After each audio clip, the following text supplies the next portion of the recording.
How's it going, guys? It's Will here today, and I'm not really a tech reviewer, but I wanted to give my own personal thoughts on what I feel about the new iPhone XS and XS Max, and maybe along with the iPhone XR as well.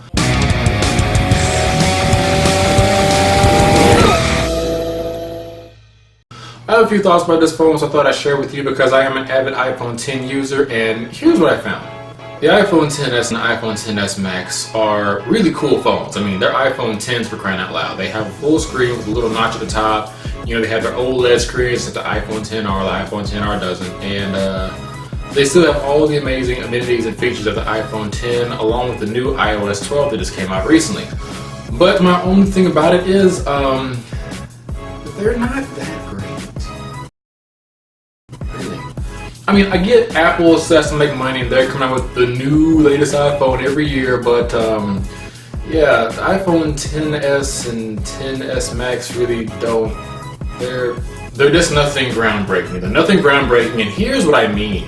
In all real world standards, whenever it comes to using a smartphone, the iPhone XS and the XS Max really have no real world advantages over a normal iPhone X. I mean, I took this phone to Best Buy and, you know, the Apple Store, compared the iPhone X and iPhone XS side by side, and when doing things like starting up applications, using the camera, maybe even open up with GPS, browsing the internet, nothing was really that much different. I mean, the speed was the same, the graphics were the same, it all seemed the same. Now, longer down the line, I'm not sure how it'll be, but as far as real world usability right now, the iPhone X and XS are basically the same thing. I mean, I compared these two phones neck to neck, and I opened the same applications, all applications closed, the same applications over and over again, and they were almost always a tie.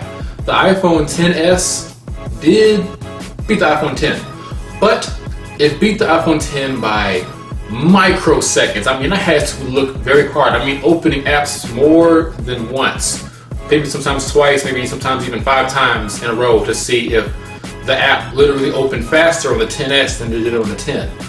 There's really no big speed boost or speed increase to this phone like it used to be back when the iPhone 3GS and 4S and even the 5S came out.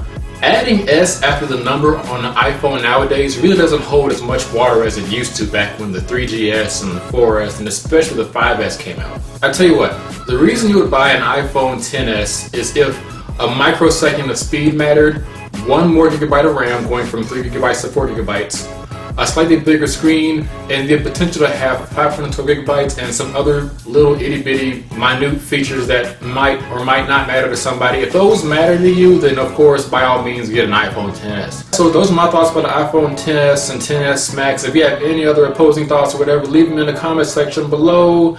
And if you like this video, give me a like. And if you didn't, well, I'm not going to tell you what to do today. But if you do want to see more videos like this, possibly in the future, because I really don't do tech reviews like that, then yeah, go ahead and subscribe. So stick around. Take care.